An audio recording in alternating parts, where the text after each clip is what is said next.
Hey, and welcome back to another video in my vintage phone showcase playlist. And what I have for you today is the Motorola Droid Maxx from 2013.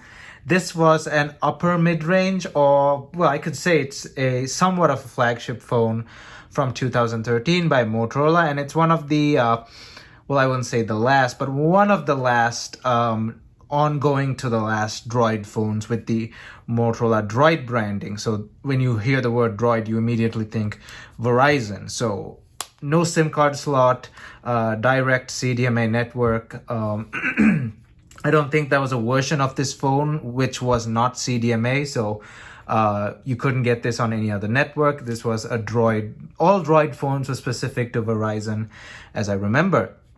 So we're going to be taking a look at this phone. So let's turn it on, and let's turn it on in style with its built-in wireless charger. So people did not make use of this back in the day. Not many people made use of it. Not many people knew about it because, as I know, GSM Arena does not have it has not mentioned that this has a wireless charger. So again, GSM Arena is not they're not always accurate. But this does have a wireless charger. Here's proof. So let me get it aligned. Should turn on any moment. There you go. So it does have a wireless charger. So while that's turning on, you get to see the Droid logo, which is one of the... I honestly think this is the coolest startup animation on any phone, the red Droid eye. They changed the eye a couple of times. Initially, it used to be like a standard... It looked like a human eye, but it was red, and this was the final form of it. I honestly think that's the nicest startup animation in any phone. So we'll give it some time to load here. In the meantime, let's have a quick go around of the phone. So this phone has a screen protector, which is a mess. The screen protector is a mess, but I don't want to take it off because these screen protectors are hard to find. This phone does have a crack here that propagates right up to here-ish, but it's no big deal. The crack isn't serious. Up front, we have the Super AMOLED display. I believe it is 5 inches. Let me double check. Yep, it's 5 inches. The screen is 5 inches. It's a Super AMOLED display, 720 by 1280, so 720p, 720 by 1280. Around 294 pixels per inch, maybe 300, around that mark, 294, 300, airplane mode. Okay, no. Okay, so it's a Super AMOLED display, not the greatest AMOLED of even of its era. Samsung generally had better AMOLEDs at the time, but it is a good looking display nevertheless. Like I said, 5 inches, 720p, has Corning Gorilla Glass, probably second or third generation, and it's an overall really decent display for its time. So like I said, let's have a quick go around of the phone. Again, we have back, home, multitasking. Up front, we have the camera, the speaker grill, the speaker grill. And then let's lock this. The bottom, we have the micro SD. I almost thought that was USB-C for a moment. That's actually micro SD, micro USB. The microphone is hidden somewhere. Oh, there it is. So the microphone is slightly hidden there. So we have the microphone there. At the back, we have Verizon branding, Motorola logo. It's kind of textured. It says Droid. Really sort of rugged look to it. Has this carbon fiber. This is not real carbon fiber, but it has that carbon fiber look to it, but it's a rubberized plastic. Camera up at the back. We'll talk about the camera in a bit. Single LED flash on the side. Volume rockers. Power button. Up top, 3.5 millimeter headphone jack. And that's about it. There's nothing on this side. This phone does not have expansion of any sort, so you're stuck with the inbuilt storage. So now let's discuss the operating system.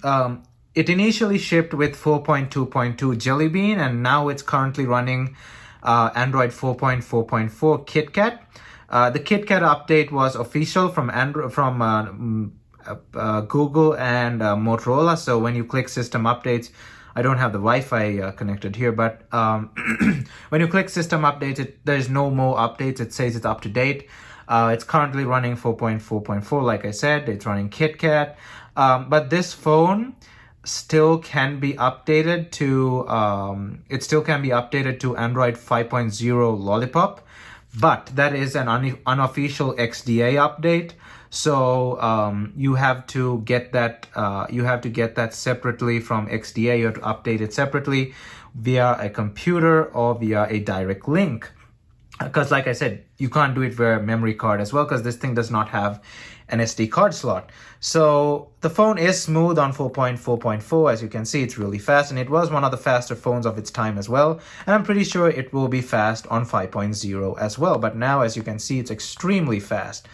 And I've put some stuff on this phone as well. The phone's memory is not empty. The interface, as you can see, is smooth, and it's got all sorts of widgets and the usual. You don't need a crash course on Android KitKat. You already know that if you're watching this video. Really fast interface, because obviously, as you can see, it's stock Android. So it's 100% stock Android. Well, not 100%, but there's a bit of bloat. As you can see, digital secure by Verizon, then caller name ID, the Amazon App Store, which you can't delete.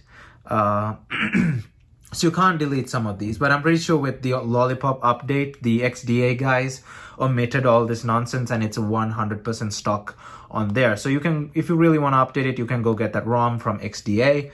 I'm gonna do that a bit later. So powering all this, the speed and all the stuff, like I mentioned earlier, is a Qualcomm Snapdragon S4 Pro. So it's a variation of the Qualcomm Snapdragon S4. It's still a dual core, clocked in at 1.7 gigahertz, and it is backed up by an Adreno 320 as its GPU. So the Qualcomm Snapdragon S4 is still quite a kicker in 2021, but it's still running an older version of Android, so you really can't say that it's up to par, but for what it is running, it's doing a really good job, as you can see. It has either 16 or 32 gigs of internal memory. I believe this is a 32 gig model. Or is it 16? I can't really remember. But it's either 16 or 32 gigs of internal memory, and it has 2 gigs of RAM. Yeah, this one is a 16. So yeah, 11 gigs of storage. So this one is the this one's the 16 gig one. Yeah, this one's a 16 gig one. It has 2 gigs of RAM as well. So that's what's basically under the hood and what's powering this phone. And since it's stock Android, it's gonna be fast as all hell, even if the phone is full of apps, games, photos, videos, whatever. So that's the great thing about stock Android. Okay, so let's talk camera now. So this thing has a basic 10 megapixel autofocus camera, nothing serious there, nothing major. It's not a horrible camera, but it's not a great camera either. It, like I said earlier, it has a single LED flash at the back, as you can see. The camera says 1080p video, f2.4 aperture, so it's an f2.4 aperture camera, 10 megapixels. I like the grill around the camera. It's contrasting and it's nice. It also kind of looks like an eye. I don't know, that kind of looks like a square eye for me. One of the older Droid phones had a square eye in the Droid logo. So kind of looks like that. Maybe it's like a tribute to that or something like that. I don't know. And like it said, it can record at 1080p, but it's only at 30 FPS. The front facing camera is just a basic fixed focus 2 megapixel camera. Is it fixed focus? Yeah, it's fixed focus. You can't do anything with. There's no settings for the front camera. All you can do is tap to take a photo. So I'm pretty sure they probably included like a better version of the camera app with the XDA 5.0 update, but that's about it for the camera. There's really nothing else. It's no biggie. It's just a basic camera. Let's just take a photo with it. It says fixed focus. No, it said autofocus, right? Yeah, it is autofocus. So, oh, right. So autofocus. So, okay, there you go. Where's the gallery? Let me pull up gallery here. I have a couple of other photos on this thing that I was taking while I was screwing around with this phone. So there's a photo. I'm not going to even bother putting that into the video. It's just, it's nothing great. It's just, it's a basic photo. The colors are kind of okay, It's nothing major for even 2013. It'll just get the job done. The front camera, I'm not even going to test it. It's just basic as all hell. Okay, so let's talk battery life. Now, in 2013, it was the comparison phone, basically one of its competitors, was the iPhone 5S. The iPhone 5S had around 1,500 milliamp hour battery, which was standard for iPhones at the time. It was a decent battery life. But this thing has a 3,500 milliamp hour battery. So even by 2013 standards, it's huge. It easily had one of the best battery lives of 2013, and the reviews say so. They said on heavy use, 1.5 days, on light use, maybe 2 days, on super light use, it could even go up to 3 days. There are a few comments saying so. So excellent battery life, even with an AMOLED display, because in certain conditions, AMOLEDs drain more power than LCDs. So even with an AMOLED display, the 3,500 milliamp hour battery does a great job. Even at this age, I charged this phone about 2 days ago, and this phone has been on since morning today, and I've been using it somewhat. It's still at 94%, and the temperature's at 82 Fahrenheit. The battery is still in decent condition, but when it was new, it could last up to 3 days on very light use as well, and 1.5 days on heavy use, or maybe 1 day on extremely heavy use. But this phone, for the average user, had a 2-day battery life easily. So excellent battery life, even by 2021 standards, because the iPhone 12 Pro Max, as you can see here, the iPhone 12 Pro Max, well, it's somewhat of a larger phone, well, considerably larger phone. However, the iPhone 12 Pro Max has now this thing, like I said, this thing has a 3,500 milliamp hour battery. The iPhone 12 Pro Max has a 3,680 milliamp hour. So just 180 milliamp hours more. 3,680, 3,500. So most of the internals of this phone is battery. So this could almost be the battery of the iPhone 12 Pro Max. But again, the iPhone 12 has more stuff in it and stuff. But still, it's quite impressive to see a phone like the iPhone 12 Pro Max, even in 2021, has a battery of 3,600, while this thing in 2013 had 3,500.